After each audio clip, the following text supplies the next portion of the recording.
નમસ્કાર, હું સિદ્ધિ કમાણી સ્વાગત કરું છું આપનું રંગત ગુજરાતીમાં। તો આજે આપણે બનાવીશું એકદમ રેસ્ટોરન્ટ સ્ટાઇલથી બનતો ગરમા ગરમ સ્વીટ કોર્ન સૂપ બનાવવા માટેના ઇન્ગ્રેડિયન્ટ્સ આપણે અહીંયા જોઈ લઈએ।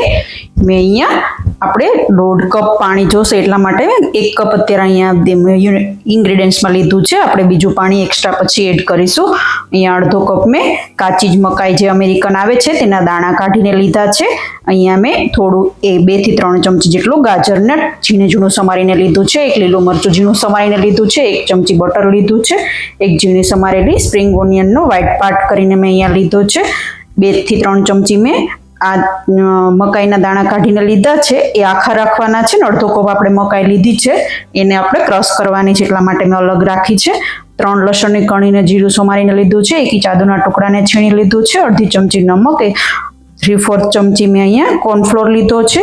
1 ચમચી વિનેગર, 1/4 ચમચી મેં અહીંયા ખાંડ લીધી છે ને 1/4 ચમચી મેં અહીંયા મેં મરી પાવડર લીધો છે। તો ચાલો આપણે બનાવવાનું શરૂ કરીએ। ગરમા ગરમ એકદમ ટેસ્ટી એવો બનતો sweet corn soup. Sweet corn soup બનાવવા માટે આપણે અહીંયા એક પેન લીધી છે, એને ગેસની ફ્લેમ ચાલુ કરી અને આપણે ગરમ થવા દઈશું અને એની અંદર અહીંયા આપણે જે 1 નાની ચમચી બટર લીધું હતું તે એડ કરી દઈશું અને બટરને આપણે ગરમ થવા દઈશું। અહીંયા આપણું બટર મેલ્ટ થઈ ગયું છે તો એની અંદર અહીંયા આપણે જે ઝીણું સમારેલું લસણ લીધું હતું તે આપણે એડ કરી દઈશું। અહીંયા આદુ છીણીને લીધું હતું તે એડ કરી દઈશું। અહીંયા આપણે ઝીણું સમારેલું લીલું મરચું લીધું હતું તે એડ કરી દઈશું અને બધી જ વસ્તુને થોડી વાર માટે બટરની અંદર આપણે સાંતળી લઈશું।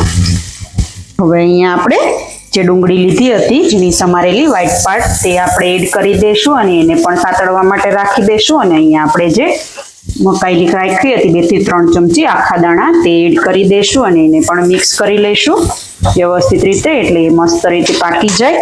અને અહીંયા આપણે જે ગાજર છીણીને લીધું હતું તે પણ ગાજરના ઝીણા સમારીને લીધું હતું તે એડ કરી દઈશું અને એને પણ આપણે થોડી વાર માટે બટરમાં જ પકાવીશું જેથી બધું એકદમ મસ્ત રીતે સોફ્ટ થઈ જાય। તો આવી રીતે 1 થી 2 મિનિટ માટે આપણે બધા જ વેજીટેબલને પકાવી લઈશું। આપણા વેજીટેબલ સંતળાય છે ત્યાં સુધીમાં આપણે જે કોર્ન લીધા છે એને ક્રશ કરવાના છે તો આપણે એ કરી લઈશું। અહીંયા મેં કોર્નને ક્રશ કરી લીધા છે તો હવે આગળની પ્રોસેસ કરી લઈશું। આપણે અહીંયા કોર્ન ક્રશ કર્યા છે તે બધા જ વેજીટેબલની અંદર આપણે એડ કરી દેવાના છે। તો આવી રીતે આપણે એની અંદર એડ કરી દઈશું અને થોડી વાર માટે કોર્નની કચાશ દૂર થાય એની પેસ્ટની ત્યાં સુધી આપણે એને અડધી મિનિટ માટે ગેસની ફ્લેમ સ્લો રાખી અને પકાવી લઈશું। અહીંયા અડધી મિનિટ થઈ ગઈ છે તો હવે આપણે એની અંદર અહીંયા જે પાણી લીધું હતું તે બધું જ પાણી એડ કરી દઈશું અને આપણે એને 5 થી 7 મિનિટ માટે પકાવવા માટે રાખી દઈશું જેથી આપણે પરફેક્ટ એકદમ મસ્ત સ્વીટ કોર્ન સૂપ બને।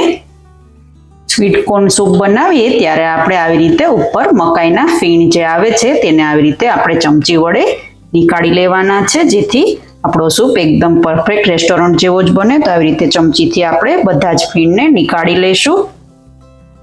અહીંયા 5 મિનિટ થઈ ગઈ છે, આપણો સૂપ મસ્ત ઉકળી ગયો છે તો અહીંયા મેં 1/4 ટીસ્પૂન જે ખાંડ લીધી હતી તે એડ કરી દઈશું એટલે એકદમ મસ્ત એની સ્વીટનેસ આવે તો આપણો કોર્નનો સૂપ મસ્ત બને। અને અહીંયા જે મેં નમક લીધું હતું અડધી ચમચી તે પણ હું એડ કરી દઈશ અને હવે આપણે અહીંયા જે કોર્નફ્લોર લીધો હતો મેં 3/4 સ્પૂન તેની અંદર થોડું આપણે પાણી એડ કરી અને સ્લરી બનાવી અને પછી એડ કરવાનું છે। તો અહીંયા મેં નોર્મલ ટેમ્પરેચર વાળું પાણી એડ કરી દીધું છે તો એને આવી રીતે ચમચી વડે એની અંદર લમ્સ ના રહે તેવી રીતે પાણીની અંદર મિક્સ કરી દેવાનું છે। સ્લરી બનાવી લેવાની છે કોર્નફ્લોરની અને હવે પછી આપણે એને આપણા સૂપની અંદર મિક્સ કરી લઈશું અને 1 થી 2 મિનિટ માટે જ આપણે કોર્નફ્લોર એડ કર્યા પછી સૂપને પકવવાનો છે, નહીંતર સૂપ એકદમ ઘાટો થઈ જશે તો પીવાની મજા નહીં આવે। અને જો તમને વધારે ઘાટો લાગે તો તમે થોડું પાણી એડ કરી શકો છો। 2 મિનિટ થઈ ગઈ છે કોર્નફ્લોર એડ કર્યા એને તો અહીંયા આપણું સૂપ ઉકળી ગયું છે। તો અહીંયા મેં જે 1 ચમચી વિનેગર લીધું હતું તે પણ એડ કરી દઈશું। વિનેગર એડ કરવાથી એકદમ રેસ્ટોરન્ટ જેવો ટેસ્ટ આવે છે સૂપનો અને જો તમારી જોડે વિનેગર ના હોય તો તમે લીંબુનો રસ પણ એડ કરી શકો છો, પણ વિનેગર જેવો ટેસ્ટ સૂપમાં લીંબુના રસનો આવતો નથી એટલા માટે મેં અહીંયા વિનેગર એડ કર્યું છે। તો હવે આપણે ગેસની ફ્લેમ બંધ કરી દઈશું અને આપણે એને થોડું ઉપરથી મરી પાવડર એડ કરીશું અને થોડું ગાર્નિશિંગ માટે રાખી દઈશું। હવે આપણે મરી પાવડરને મિક્સ કરી અને ગરમા ગરમ સૂપને સર્વ કરી લઈશું। ફક્ત 5 મિનિટમાં બની જતો એકદમ ગરમા ગરમ અને રેસ્ટોરન્ટ જેવો પરફેક્ટ સ્વીટકોર્ન સૂપ અહીંયા તૈયાર છે. તો તમે પણ આ સ્વીટકોર્ન સૂપ ઘરે એકવાર જરૂરથી ટ્રાય કરજો. તમારા બાળકોને અને ઘરના સભ્યોને જરૂરથી ભાવશે. તો તમારો આ સૂપ કેવો બન્યો તે મને કમેન્ટ બોક્સમાં જરૂરથી જણાવજો. કેવી લાગી આજની રેસીપી તમને? જો તમને રેસીપી પસંદ આવી હોય તો ચેનલને ફોલો કરો, સબસ્ક્રાઇબ કરો, વિડીયોને લાઈક કરો અને શેર કરો. તો આવી અવનવી વાનગીઓ સાથે આપણે મળતા રહીશું. તો જોતા રહો રંગત, ખાણીપીણીના શોખીન ગુજરાતીઓની.